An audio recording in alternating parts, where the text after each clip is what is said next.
Assalamualaikum warahmatullahi wabarakatuh. Semangat pagi, Sobat Siniar Permata, kembali lagi hadir di sini bersama saya Anggita yang akan membawakan program Siniar Permata. Sini yuk ngobrol bareng di Permata. Nah, pada episode kali ini kita akan simak bersama-sama sebuah ilmu yang baru ya, Sobat Permata ya. Kalau kemarin-kemarin di episode yang lalu kita udah simak bersama gimana caranya bikin robot ya, masih ingat nggak sih kalau episode yang lalu kita itu nyimak gimana caranya bikin robot dan cari tahu gimana sih robot itu macem-macem bisa membantu kehidupan manusia. Nah, kali ini di hari ini kita akan ngobrolin dengan tema yang berbeda dan insya Allah manfaat sekali khususnya untuk ayah bunda atau untuk Sobat Permata yang sebentar lagi akan meneruskan perjalanannya setelah lulus dari sekolah formal 12 tahun gitu ya. Insya Allah seperti itu. Dan alhamdulillah pada kesempatan hari ini telah hadir bersama dengan kita semua, yaitu ada Bapak Zaki. Kita sapa dulu sama-sama ya. Assalamualaikum Pak Zaki. Waalaikumsalam warahmatullahi wabarakatuh. Alhamdulillah sehat hari ini Bapak. Alhamdulillah sehat. Alhamdulillah. Nah, Sobat Permata, saya mau kenalin dulu ya beliau ini melalui CV yang sudah saya pegang pada pagi hari ini ya. Masya Allah luar biasa sekali. Beliau ini adalah seorang asosiat profesor ya yang telah menuntaskan pendidikan terakhirnya yaitu di program doktoral ilmu ekonomi Islam pasca sarjana Universitas Airlangga. Begitu betul ya Pak Zaki ya? Betul. Masya Allah ya, ini komplit banget. Beliau adalah asosiat nih Bapak. Betul, asosiat profesor Dr. Zaki sarjana ekonomi dan magister sains, betul nggih Bapak? Masya Allah tabarakallah. Dan insya Allah beliau ini nanti akan sharing-sharing dengan kita ya Sobat Permata ya tentang tips dan triknya gimana sih nanti kita itu akan seperti apa kehidupan setelah melakukan pendidikan formal 12 tahun dalam frame know yourself, know your future gitu ya. Jadi ketika kita mengetahui diri kita lebih baik, lebih dalam, lebih detail, insya Allah nanti kita juga akan siap memproyeksikan masa depan kita nanti itu akan seperti apa. Begitu ya. Yuk kita sama-sama simak sharing-sharing dari beliau. Kalau tadi kita sudah kenal melalui nama, sekarang kita boleh dong tanya dong Pak Zaki ini kesibukannya sehari-hari sebagai apa dong Pak Zaki? Ya, terima kasih. Ya, kesibukan yang pertama tentu saya kepala keluarga. Masya Allah. Kepala keluarga, saya punya amanah 4 orang anak, yaitu bagian dari amanah yang luar biasa. Yang kedua saya mengajar. Artinya kebetulan saya mengajar di Universitas Trunojoyo Madura di Airlangga tentang ekonomi Islam.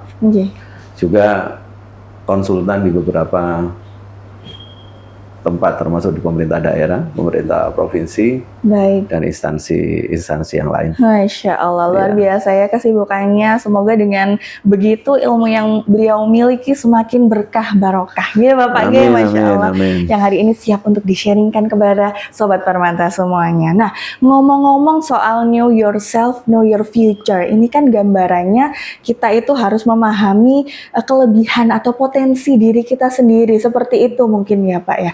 Untuk bisa menentukan ke jenjang mana selanjutnya kita akan melangkah gitu ya. Karena tema hari ini insya Allah kita khususkan untuk ayah bunda atau Sobat Permata yang sudah akan lulus sekolah gitu ya. Nah, gimana ini menurut Pak Zaki? Gimana sih caranya kita itu untuk bisa memahami kita ini potensinya di mana sehingga nggak salah menentukan langkah ke depannya gitu Pak Zaki? Baik, jadi memang dalam menentukan langkah khususnya mendirect anak-anak untuk mengetahui sebenarnya passionnya apa, bahkan kemudian nantinya cita-cita yang mereka harapkan itu apa, tentu tidak serta-merta seperti membalikkan telapak tangan, tetapi merupakan bagian dari proses panjang. Betul. Dari mulai mereka kecil kita sudah menginstalkan itu, sebenarnya mencoba lakukan pencarian dengan biasanya kalau di anak-anak TK atau anak-anak SD kan cita-citanya apa, mereka dengan senang hati, ceria begitu. Saya ada yang jadi tentara, saya jadi dokter, saya yang jadi guru, apapun yang itu merupakan bagian dari cerminan apa yang mereka rekam dari keseharian, apa yang mereka lihat, dan bagi mereka itu adalah sesuatu yang mereka layak banggakan sebenarnya gitu ya. Ketika melihat profil mungkin Pak tentara gitu ya, mereka melihat gagah, hebat, keren, mereka saya ingin jadi tentara gitu. Padahal mungkin orang tuanya tidak tentara gitu ya. Orang tuanya mungkin dokter, orang tuanya mungkin ya pegawai negeri. Tetapi celoteh-celoteh anak yang dimulai dari kecil itu adalah bagian dari ekspresi yang itu merupakan langkah awal sampai nanti dia menuju sebuah proses cita-cita yang dia sadari dan merupakan keinginan yang itu berasal dari dirinya. Jadi terkadang di orang tua itu kan kadang-kadang berpikir celoteh tadi itu merupakan sesuatu yang serius. Jadi ketika dia, saya mau jadi tentara, mohon maaf gitu, ketika ternyata orang tuanya tidak berkenan, ngapain jadi tentara? Betul. Jadi langsung diarahkan pada itu adalah celoteh ketika anak-anak di usia TK, SD itu adalah bagian di celoteh yang biarkan saja lah, itu ekspresi mereka. Gitu ya, di usia-usia awal itu mereka masih akan membentuk karakternya sampai nanti ketika usia 19 tahun. Karakter di atas usia 19 tahun itu yang memang agak susah dibenahi karena sudah terbentuk. Gitu ya Pak, 19 tahun patokan usianya ya Sobat Permata ya, Masya Allah. Jadi memang perlu tahapan proses yang panjang, tidak semudah membalikan telapak tangan, tidak ujuk-ujuk begitu ya Paknya. Jadi perlu proses yaitu sejak usia dini seperti itu kurang lebih ya. Nah untuk anak usia dini sendiri, kalau memang tahu, maksudnya ada orang tua gini Pak, kadang itu yang sudah mengklaim ya, anakku itu bakatnya di sini. Ada yang sudah mengklaim seperti itu, anakku itu suka menggambar, anak itu bakatnya di matematika, anakku bakatnya di bahasa Inggris, atau di olahraga begitu. Nah, apakah ungkapan-ungkapan itu tepat gitu Pak, ketika di usia rentang usia sebelum 19 tahun begitu? Jadi kalau kita belajar tentang bakat anak itu, memang di usia TK, SD sampai bergerak terus itu kan mereka berganti-ganti ya.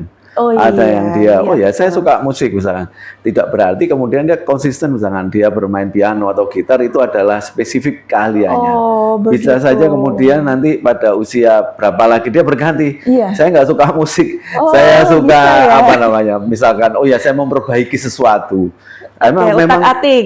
Boleh otak-atik, boleh saya suka apa. Artinya proses itu ketika difasilitasi dengan baik, maka menjadikan anak akan menjadi pribadi yang punya kesempatan dalam mengembangkan dirinya dalam konteks multi talented gitu ya. Dalam konteks multi talented karena dia saya bisa belajar piano, saya bisa belajar gitar. Itu semua kan tidak serta-merta kemudian ketika orang tua tidak memfasilitasinya. Baik. Kalau orang tua tidak mengerti bahwa anak saya harus belajar piano, dia fasilitasi, tentu tidak akan mungkin anak kita bisa belajar piano. Kalau kemudian saya mau belajar gitar, tentu kita tidak pernah beliin gitar, ya tidak akan mungkin anak kita bisa belajar gitar. Itu kan hanya sekedar itu saja. Artinya apa? Berbagai macam hobi, berbagai macam passion yang kemudian terasah menjadi kemampuan, itu akan bisa dilakukan ketika si anak terfasilitasi, tidak di pressure gitu ya. Jadi ketika dia tidak memiliki rasa ke sana, kemudian diwajibkan, itu rasanya akan berbeda.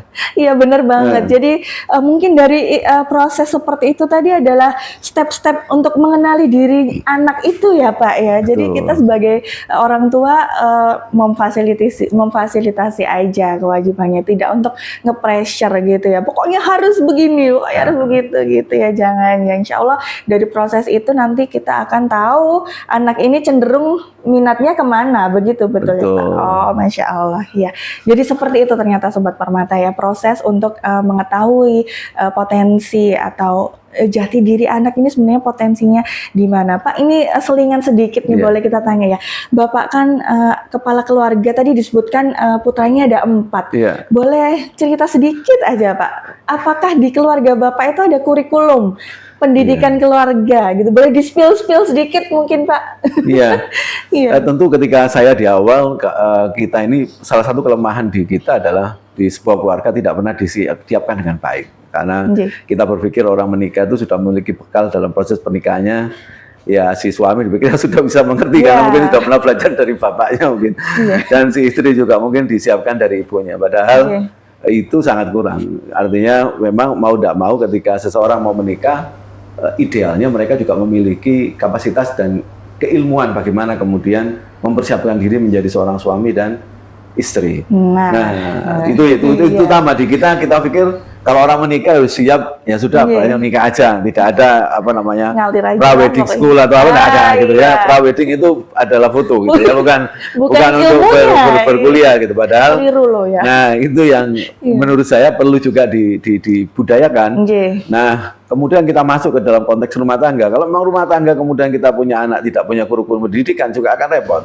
Betul. Awal bagi kami yang misalkan notabene kita dianggap dalam kapasitas yang memiliki tingkat pendidikan yang cukup juga ketika kami tidak berkomunitas gitu ya, pasangan tidak proaktif untuk belajar seperti itu ya juga kita kesulitan. Nah, kebetulan saya punya istri yang firm tentang itu, bagaimana kurikulum pendidikan, bagaimana proses yang anak itu memiliki minat seperti apa itu ya mungkin kami belum bisa memfasilitasi secara maksimal, tetapi setidaknya selalu memberikan ruang untuk pada pilihan anak mau melakukan aktivitas apapun yang itu mereka nyaman. Ini yang menurut saya itu menurut saya cukup penting. Kemudian komitmen dari kami adalah tidak memaksakan ambisi kami. Misalkan saya mau jadi profesor, anak saya harus jadi profesor. Nah, gitu artinya pegangan yang utama dari kami adalah jangan sampai ambisi orang tua yang tidak selesai itu terbebankan ke anak. Nurun ke anaknya gitu. Jadi anak ini jadi apa ya? Alat untuk mencapai cita-cita orang tuanya. Jangan sampai begitu ya. Ya ini reminder untuk saya juga ya, yang baru memulai karir sebagai orang tua Pak saya. Masya Allah ya.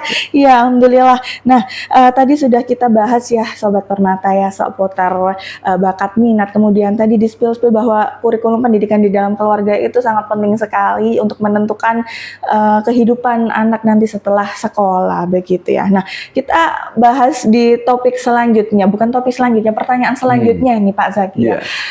Generasi saat ini ya kita kenal dengan Gen Z begitu ya Pak Zaki ya. Gen Z ini diidentikan dengan generasi strawberry gitu Pak Zaki ya.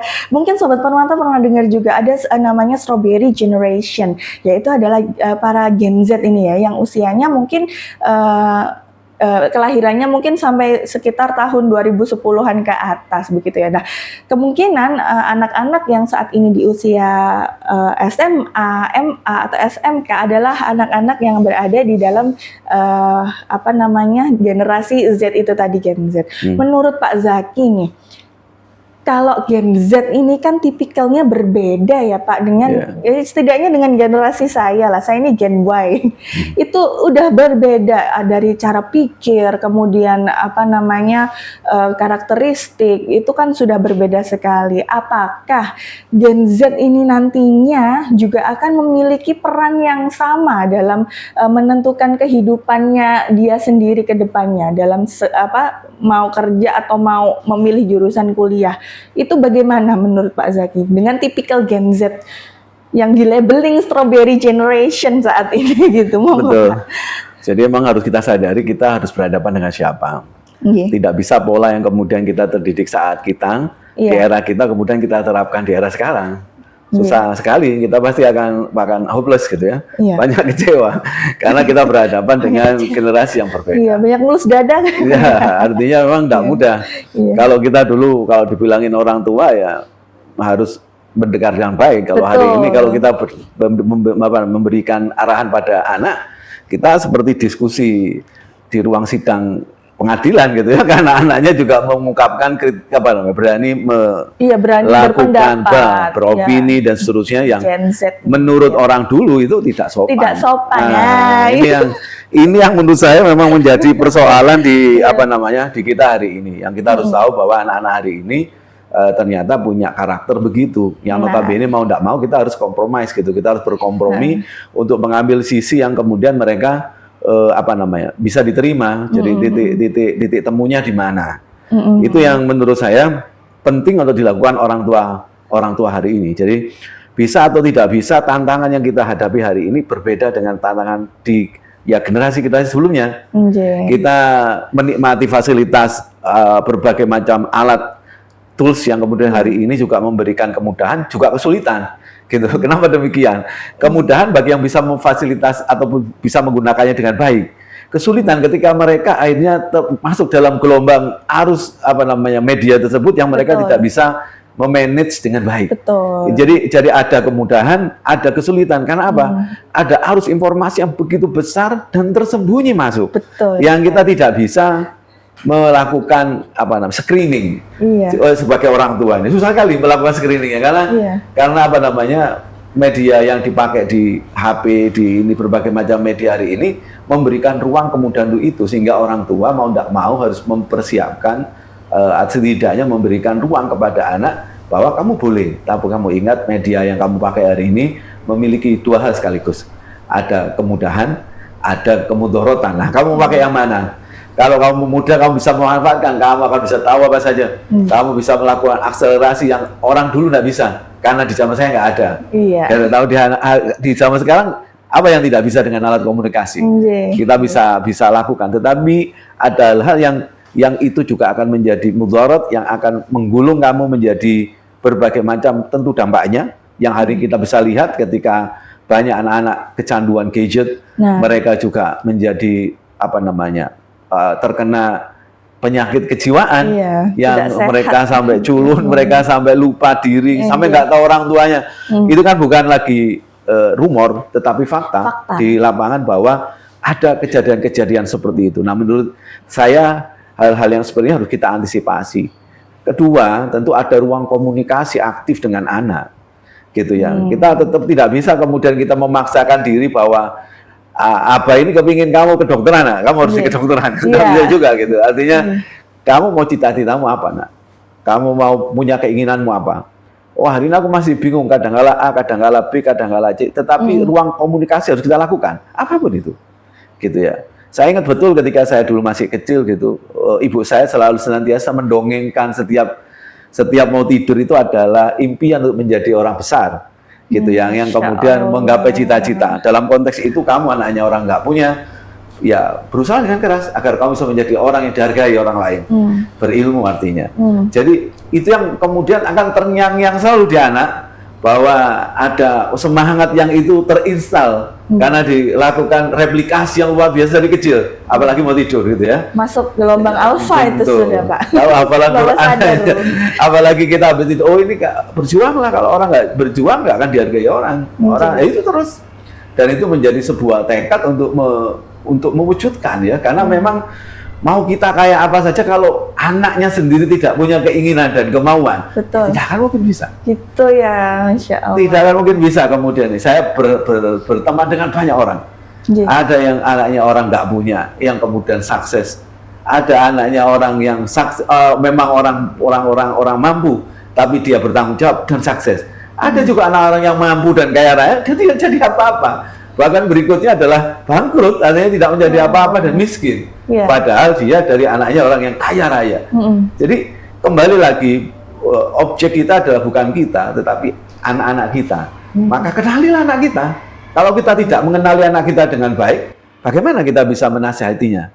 Iya, betul sekali ya. Jadi special treatment-nya itu seperti itu ya, Sobat Permata, untuk Gen Z ya. Kita nggak bisa komunikasi satu arah seperti yang mungkin kita atau orang tua kita terdahulu lakukan gitu ya. Jadi komunikasinya harus seperti di ruang sidang, kata bahasa kita. Dia harus maulah debat sedikit-sedikit gitu ya sama anak. Karena memang begitu ya Pak ya, Gen Z ini memang dia punya pemikiran sendiri, dia punya kemauan yang kuat sendiri, tapi kalau di pressure sedikit itu rapuh gitu ya. Itu ya labelingnya strawberry generation itu seperti itu. Jadi ya pinternya kita mainkan ritme aja dalam diskusi, mungkin gitu ya Pak ya, sehingga anak ini bisa merasa nyaman, orang tua juga bisa mencapai tujuan dari diskusinya itu, dan insya Allah nantinya bisa melakukan komunikasi yang produktif seperti itu ya Bapak Zaki ya. Jadi monggo para orang tua yang punya anak-anak Gen Z atau yang siap-siap punya anak Gen Z, kita siapkan diri kita dari sekarang gitu ya. Dan mungkin Gen Z ini juga punya pergeseran value hidup mungkin ya Pak ya.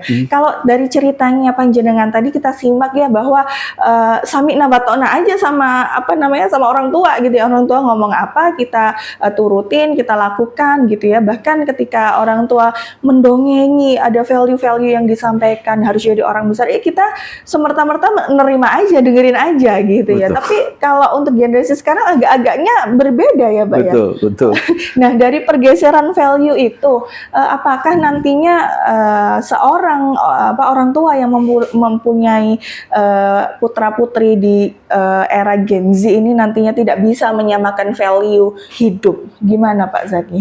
Ya, yang pasti kan terkadang kita sebagai orang tua misalkan memberikan peran kepada misalkan lembaga. Iya. Jadi kalau kita sudah sekolahkan, kita pengennya hasilnya terima beres. Kalau kita udah masukkan ke pesantren, terima paket beres, yang penting saya bayar. Gitu ya. Saya bayar mahal, anak saya harus jadi paket lengkap. Ayo ngaku, ya. Ayo, siapa yang begitu? Tapi kan realitasnya tidak bisa. Anak kita itu adalah bagian dari kita. Baik dan buruknya anak kita ya pasti faktor utamanya adalah dari orang tuanya. Dan memang mau tidak mau, ya terkadang ya kita harus hadir ke rumah, kita harus hadir menjadi sebuah orang tua yang notabene bekerjasama dengan pasangan. Karena notabene kalau kita saja sebagai suami ya tentu tidak balances gitu ya, karena yang berada di rumah kan terus perannya adalah ibu gitu ya, artinya ada istri yang kemudian berperan mengetahui bagaimana mulai dari hal detail ini makanan kesukaan anaknya apa, ini harus di treatment bagaimana, kita harus punya tim yang solid tentang itu. Kalau enggak ya tentu akan menjadi unbalances gitu, bahwa ada ketidakseimbangan yang terjadi. Dengan kondisi yang seperti itu aja tantangan yang kita hadapi juga luar biasa. Yang saya bilang tadi, kalau saya dulu ibu saya sudah ngomong, ya kita sami'na wa ta'atan gitu ya. Tapi kalau sekarang dia bilang ketika kita mencoba melakukan inspiring gitu ya. Nah dulu apa itu kalau belajar misalkan sehari itu 4 jam. Ya tentu saya pikir oh iya saya belajar 4 jam gitu kan gitu ya. Enggak juga, itu kan apa? saya kan punya style sendiri. Iya bener banget Pak. Ini yang harus dimengerti bahwa anak hari ini itu enggak mudah kemudian walaupun secara tidak sadar ataupun out of controlnya pasti dia menerima influence itu. Tetapi kecenderungan anak hari ini tuh berani melontarkan kritis dulu. Dia rebuttal gitu. Dia tidak menerima. Dia mendebat gitu bahwa itu kan apa, bukan saya. Jangan gitu ya. Nanti ditanyain kenapa harus 4 jam Abah, kenapa nggak cukup 1 jam, kenapa nggak 30 menit. Betul. Pusing kita jadinya ya Pak. Saya jauh lebih senang main game sekian jam. Kenapa harus belajar segitu, kalau saya cukup 2 jam saya belajar.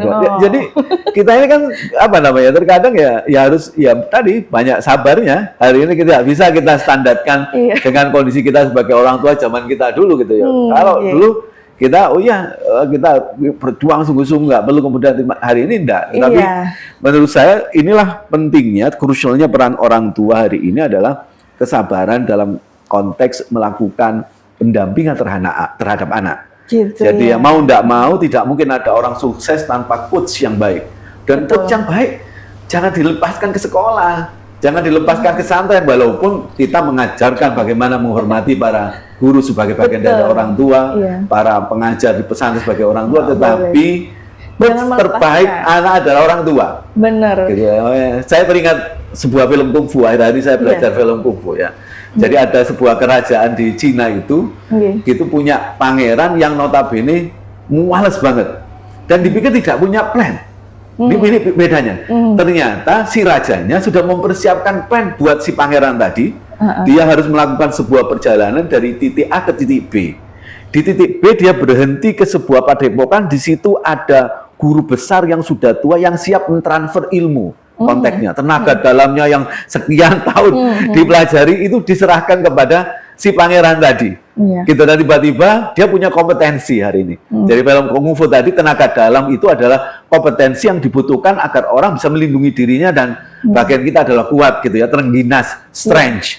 Nah itu dilakukan, dia harus ke titik A. Dia dari titik A ke titik B, maka di titik B itu dia kemudian mendapatkan kemampuan tadi tenaga dalam, silat lah atau kungfu, yang kemudian tiba-tiba dia memiliki kemampuan itu. Dia harus berada ke titik C. Artinya kalau hari ini kita bicara itu adalah kompetensi.